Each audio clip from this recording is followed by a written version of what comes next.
Welcome back to the Better Late Than Never Club. We said we'd be back, and here we are. I'm Bec. And I'm Frost. And we are watching Terminator 2, Judgment Day. Dun dun dun. This is the first sequel we've done. I think so. So this is a bit of an occasion. It is. I think the part, like when we do the pod, it's going to be Terminator, and then I'll do part 1. And then the next one will be Terminator 2. Judgment Day part 2. Yeah. That doesn't make any sense. No, it doesn't. You're right, I won't do that. But keep this in. Keep it in. I'm talking to editing Frosty now. Keep all of this in. I'll be there. I'll be watching. Okay. All right. It's made it in. It's great. So, let's talk about sequels. One thing I will say, on my research for this movie, there were multiple sort of articles or whatever that basically was like, this is a really good sequel. Yes. Because sequels can be bad, yes. right? Like, that's a pretty known thing of like, lightning strikes once and then it does not, it's straight to video the second strike. Aladdin 2, we're looking at you. Hey, I liked Aladdin 2. Let's not throw shade where it doesn't deserve it.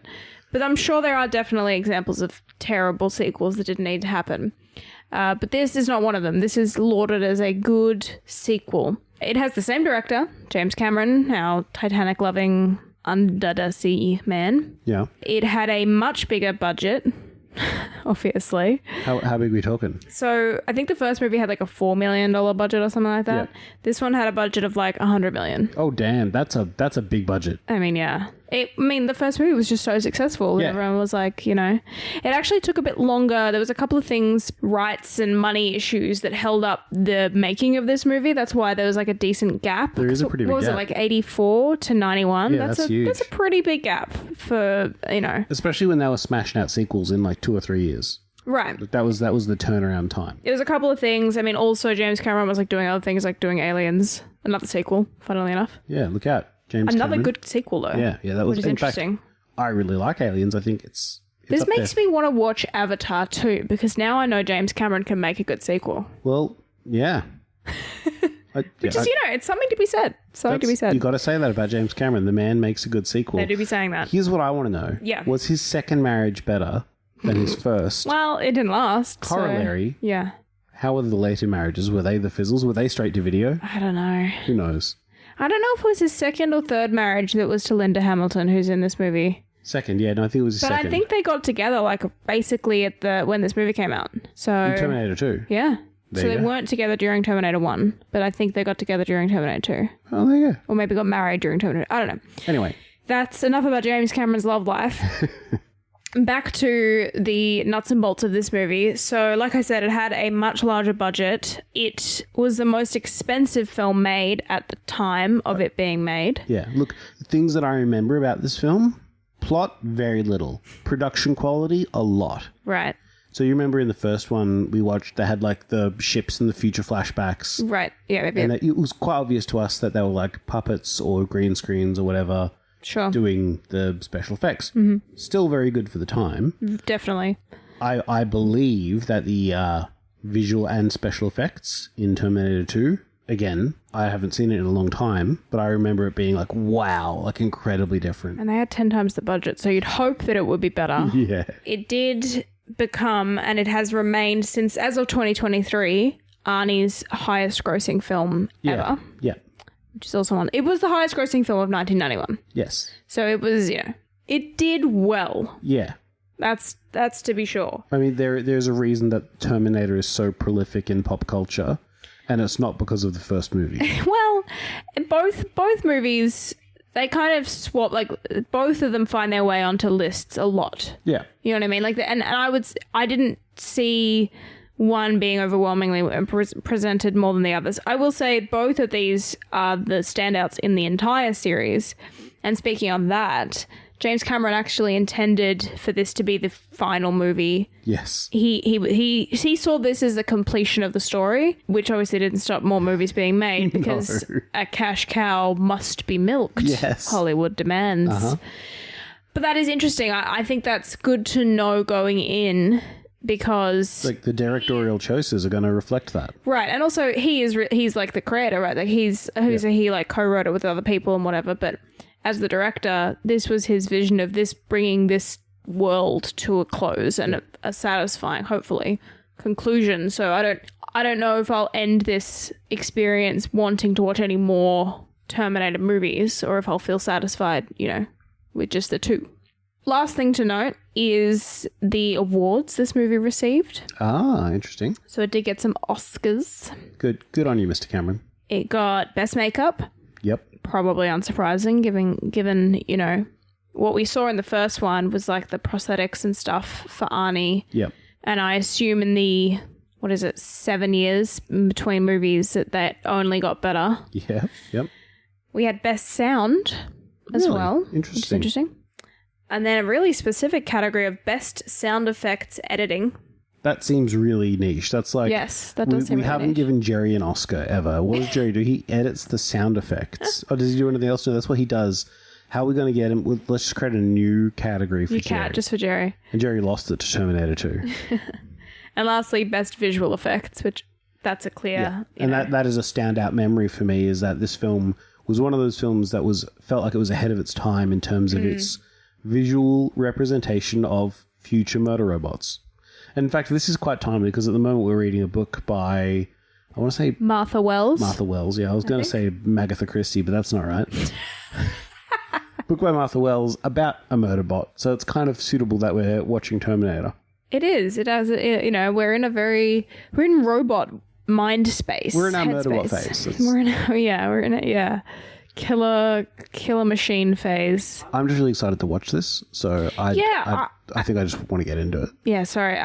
I just, something to note is I think this is probably the most excited I've been for a while. Not that I'm not excited when we sit down to watch a movie, but a lot of times I'm sitting down with like trepidation because, especially if I don't know anything about a movie, there's a risk that it won't be enjoyable. Like you don't know until you. So I have high expectations, but I also have not any fear that they're going to be dashed. Yeah. Because everything you've said and all of the reviews, and then I've seen Terminator 1, so I know what kind of to expect. There's a comfort in a sequel sometimes, that you don't always get with a fresh Look, here's movie. some things that I'm looking out for. Mm-hmm. Our lieutenant from the first movie who got shot and probably didn't die or may have died. I want to see if he makes a return. Okay. That's like, I'm looking out for him. And then I'm looking out for you to enjoy this. I'm going to be looking over at you to see how you're enjoying this. Got it. This will be one of those experiences. This will be like me with you and Bridgerton. Yep. I think so. Well, I'll tell you what I know about the film, because that's probably the last thing to note before we dive in. That's fair. Because I can tell you're chomping at the bit. Chomping. I don't know a lot, but I do know that it involves more time travel. I know that it involves John Connor. Singular Connor? John Connor, the unborn baby at the end of the first one. And I know that Arnie is in it again, and Linda Hamilton. So both Sarah and John Connor and the Terminator, I know they're all in it, and I know that more time travel occurs, and I'm pretty sure there's like a similar energy of like someone's trying to kill someone to prevent future things happening. In the name of the movie, there was a big clue. Judgment Day. That there's a Terminator. Well, yes, obviously, but I know it's the same actor. I know it's not maybe the same bot necessarily because it got smushed, but I don't know. Time travel, baby. Exactly. It's a wild ride. It's a wibbly wobbly timey wimey. Shall we get into it? Let's get into Terminator 2, Judgment Day. Hell yeah. First, we find ourselves in 1995 Los Angeles, where two individuals have just arrived from the future. One is a highly advanced shape-shifting T-1000, the other a less fancy and less lethal T-800. These competing Terminators have the same goal: find John Connor, one to kill him, the other to protect. Meanwhile, Sarah Connor is incarcerated, labeled as insane due to her stories about time travel and cyborgs. The good guy Terminator successfully protects John, and together they break Sarah free from the hospital. As a trio, they are on the run from the Metal Killer, and Sarah is also intent on preventing the inevitable war. By finding the engineer responsible for the future tech, they convince him to destroy all material related to the project. In a final showdown, the T-1000 meets its end in molten steel, and the T-800 willingly joins it, ending the potential for the robot uprising once and for all. Here's some deeper thoughts on the matter. So what did you think? Well, it was good. a little too long. Long. I think this is where James Cameron got his, like, the bug for doing ridiculously long movies. His bug for, if it's not 130 minutes, it's not worth doing. Right. Yep. Because the first one was so good. It was only 90 minutes. Yeah, like, it had a real, like, punchy, good, you know, Action. pacing. Yeah. Whereas this was like, there was still a lot of action, but an extra hour. Yep. And that, you really felt that. Yeah, by the end, you were like, okay, I'm ready for it to be over. So I can see why it doesn't review as well as one, even though overall, like, the special effects are better, the visual effects are better. You know, the Arnie gets a lot more dialogue. We were saying at the start, like 10 minutes in, he's already had more dialogue in this film than the Terminator.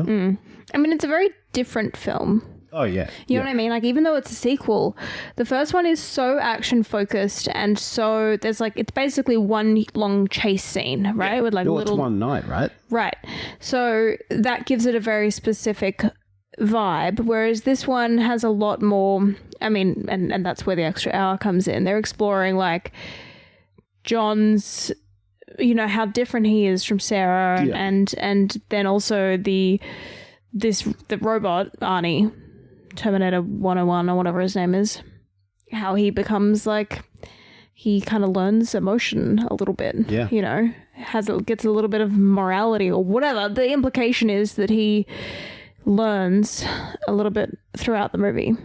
I definitely, because, like, we have the scene where John teaches Terminator about hasta la vista. Yeah. Right? Really remember, I'll be back and hasta la vista, baby, taking a much more frontal role in some of Arnie's one-liners, but it really only delivered the hasta la vista. I don't even think he said I'll be back in the Arnie way. I don't know in this one, yeah. Because that's like, he said it in the first one. It definitely said it in the first one. But like when he said it, I was shocked. I wasn't ready for it. I didn't think it was the moment, you know? I mean, I guess, yeah, maybe that's just because there is, like, lots of quotable quotes from this one. There's hasta la vista, baby. There's, well, he repeats the come with me if you want to live line. He doesn't say that in the first film. No. The Kyle does. Kyle, yeah. I'm saying, like, he reiterates it. Yeah. And there's some others that are escaping me right now. The story does a really good job of stepping in the footsteps of the first film.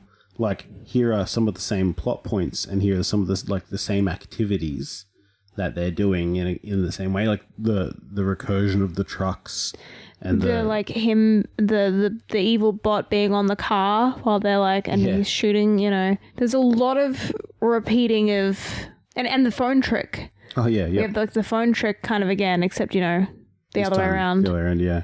And so there is definitely a lot of repeated, I guess, scene direction. You know what I mean? Like and I guess a lot of that is homage. It did. I don't know. I guess it made it feel a little bit maybe like, okay, well, I could see what you're doing here. We're just watching the same movie again, but with like better effects and like the switched POV of now Arnie's a good guy. I don't know. It was I do think overall I enjoyed the first one more, but I will say I thought the acting, there was more space for more interesting acting in this one. Especially from Arnie. From everyone. I mean, Linda Hamilton, aka Sarah Connors, she did a fantastic job of being like this very broken human being because she has, obviously her life got thrown into turmoil in the first movie and then has the baby, is like essentially a survivalist at that point and is living this crazy off-grid life, tries to change the future, doesn't go well, is then essentially is institutionalized.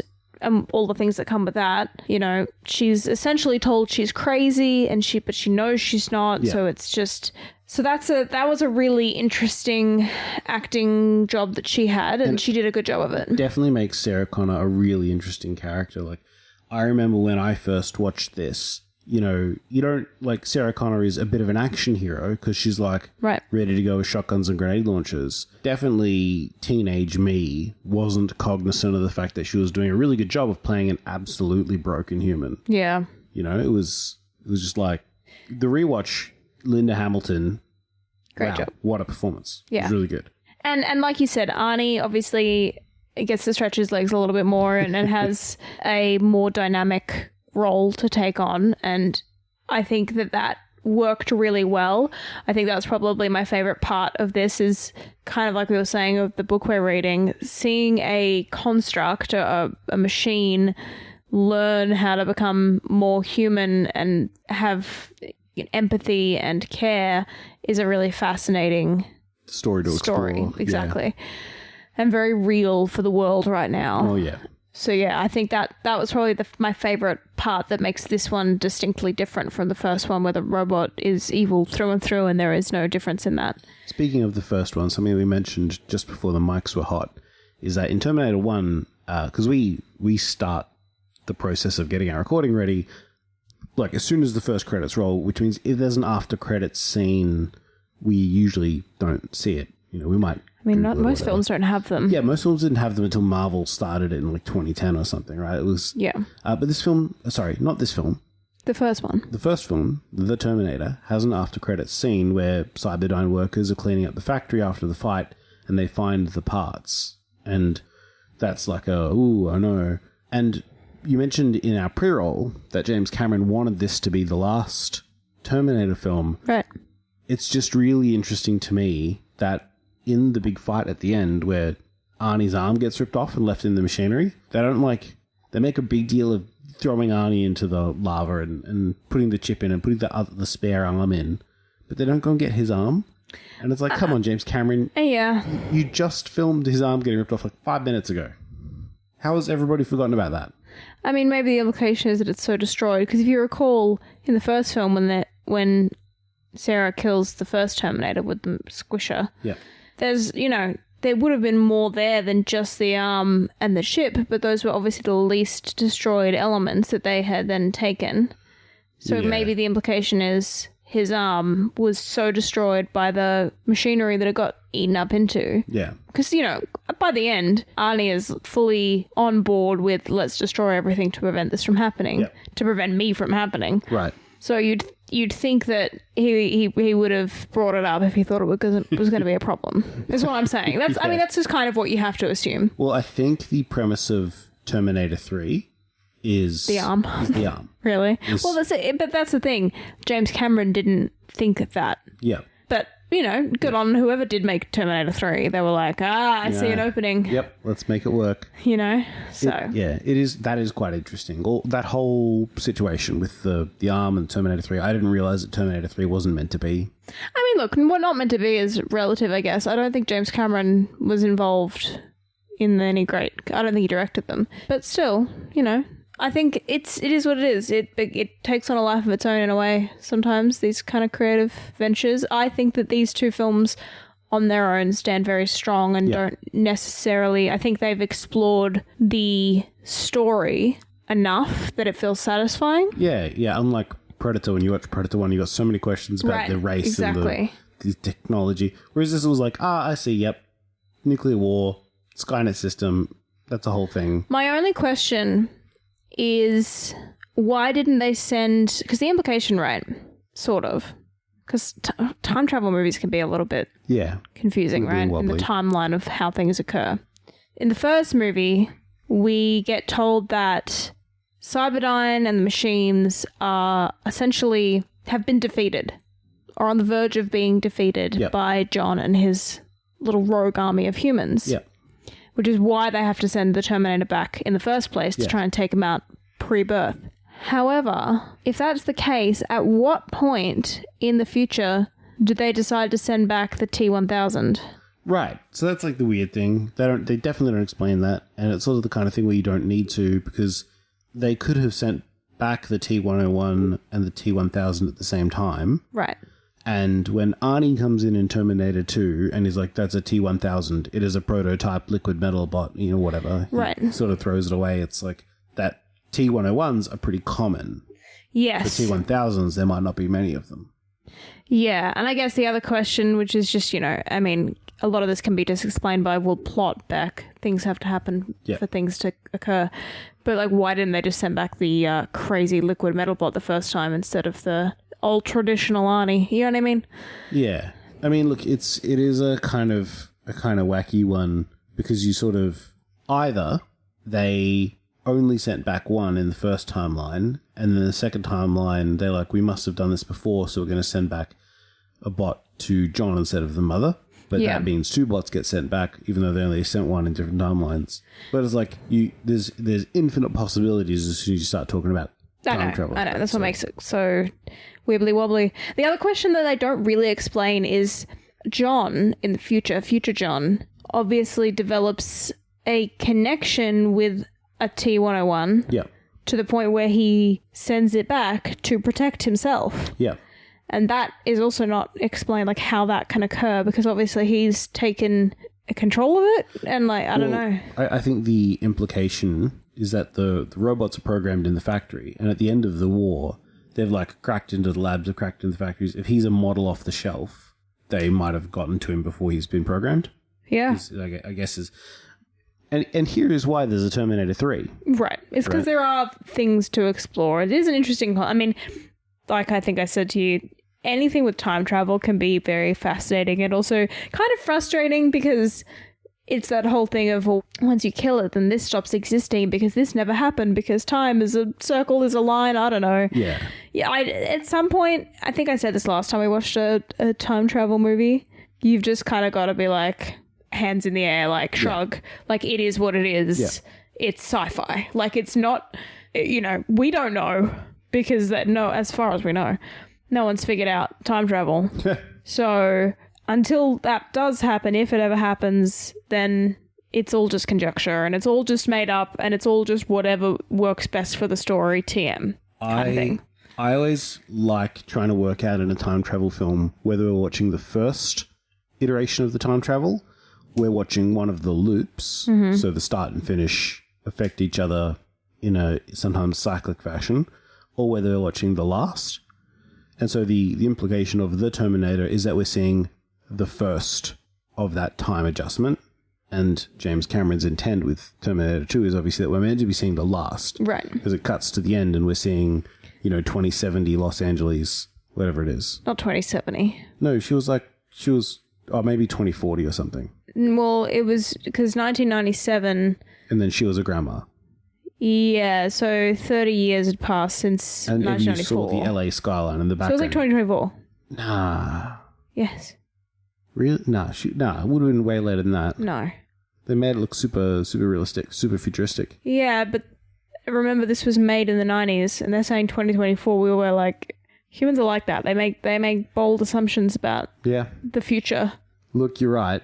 Thinking about it, yeah, that's messed up. Yeah. Yep, now I feel old. Thank you. Yeah, sorry about that. Anyway, all that to be said, I just think, honestly, my main complaint about this movie was that it was just too long. Yeah, it was. There was a bit too much. I don't know. I'm trying to think about what I would cut. There was scene.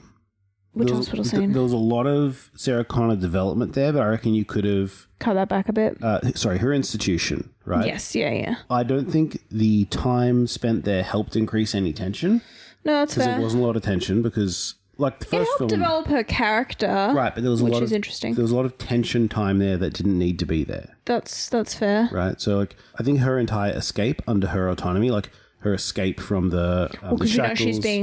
she's being chased at that point, so that's interesting. Yeah. Because we know that there's a killer, like, on her tail, but she doesn't know, so it's, like, very good tension there. But right up until she gets put in shackles... There's a whole bunch of really long scenes with the psychologists and the cops. And some of that is good character development, and some of that is meant to be like, we're wasting time here. There's tense stuff happening elsewhere. Right, yeah. I agree with that, now that you pointed out. I think also some of the action sequences were very long. Especially the vehicle chases. Yes. Because they felt low stakes. So, like, John kind of getting chased on the mini bike by the truck in the waterway. Right. Like, cool action scene, but it goes on for ages. And we know that it's like the first 10 minutes of the film. Yeah. Like, he's not going to die. Right. So it would have been, I think, nicer to have that be a little bit more condensed. For sure. There are a few things like that, like the whole scene where they stop at that gas station and he's teaching Arnie to smile. Mm-hmm. Like, that is a long scene just to be like, hey, dude, smile more. Yeah. You know? Yeah, that was just a bit... And, like, I'm sure there's more, but you cut 5 minutes here, 5 minutes there. All of a sudden, you've got a 2-hour film and not... Yeah. over 2 hours. And it really was sort of in the last 15 minutes where we're both groaning and stretching and being like, right. I want it to be because you can see the writing on the wall. Yeah.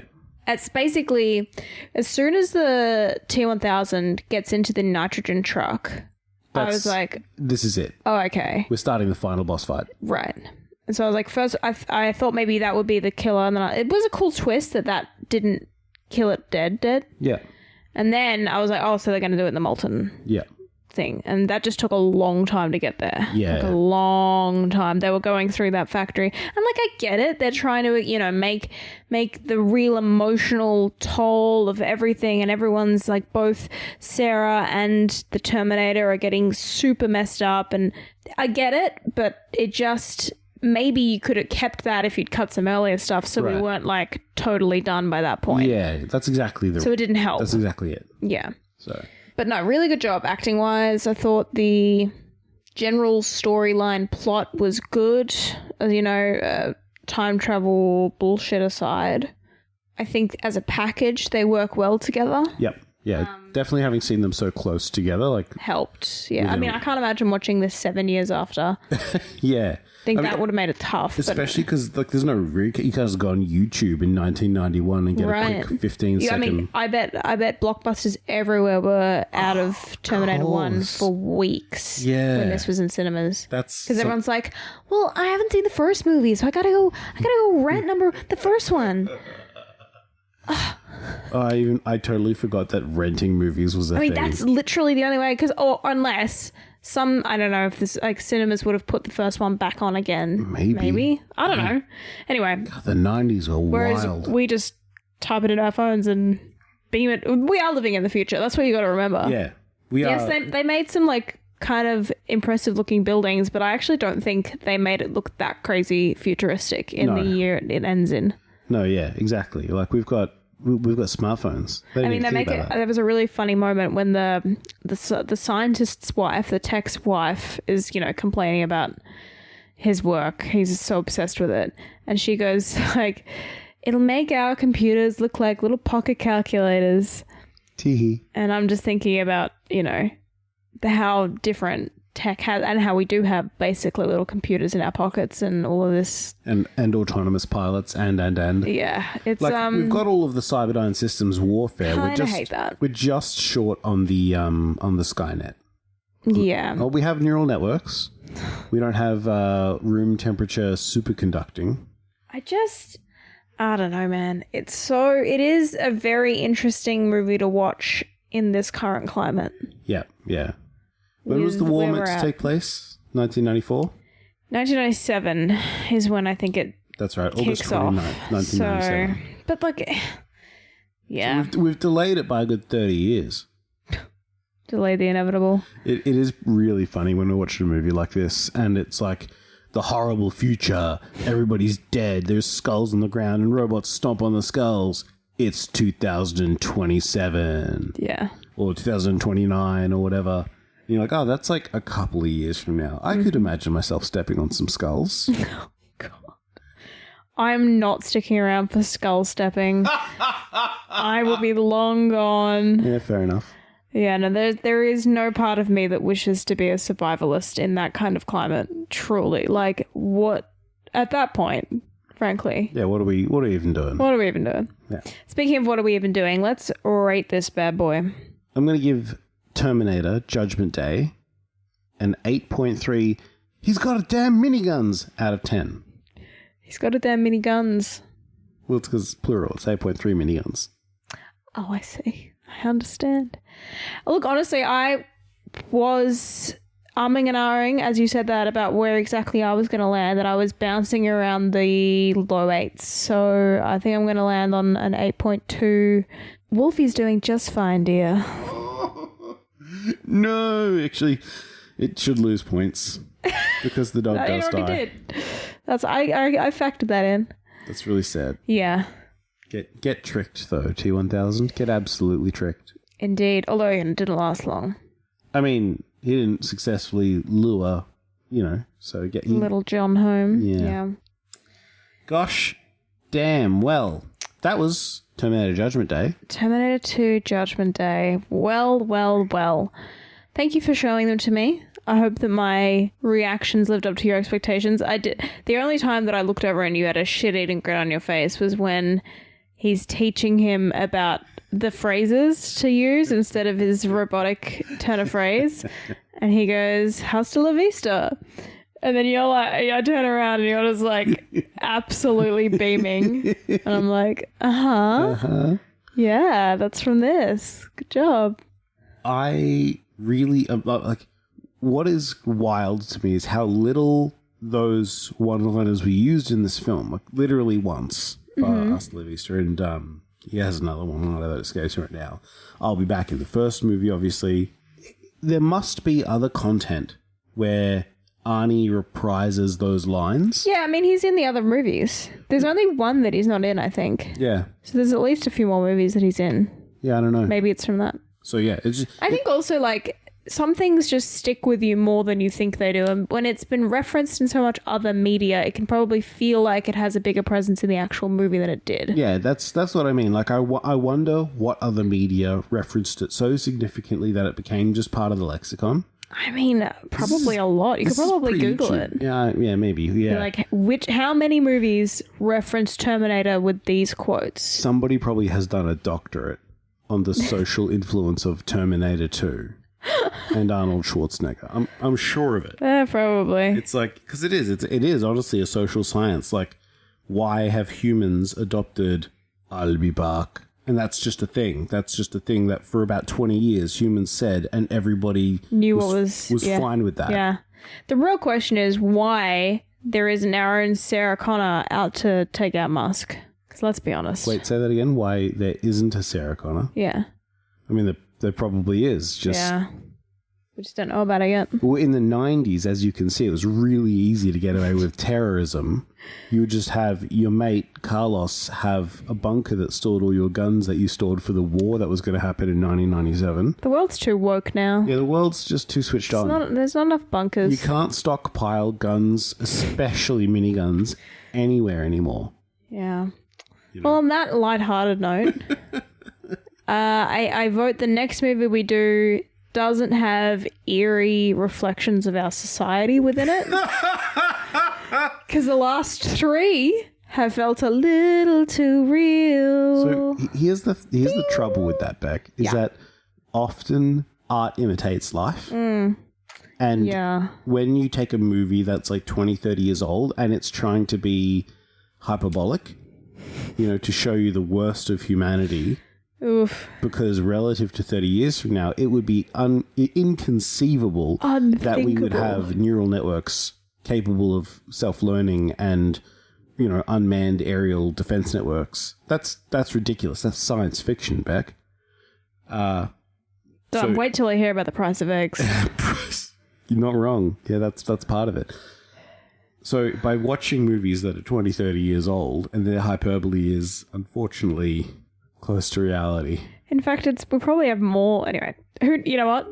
There's a rabbit hole that I'm not willing to fall down right now. So we could do like the Bluey movie. That's not out yet. No, that's not a thing.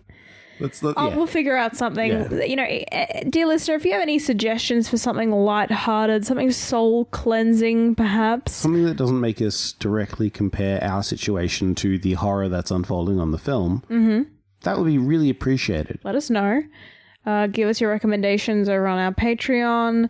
You can sign up for free if you wish to keep up to date with all of our shenanigans. Or you can check us out over on Instagram and Facebook where we post our new episodes as often as we can. We try for weekly, but life gets in the way sometimes. Yeah. It's like the opposite of Jurassic Park. Sometimes life doesn't find a way.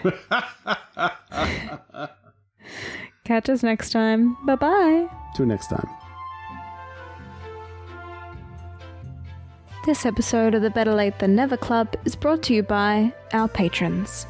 Alex, Christopher, Lindy, Matthew, Nathan, and Rachel.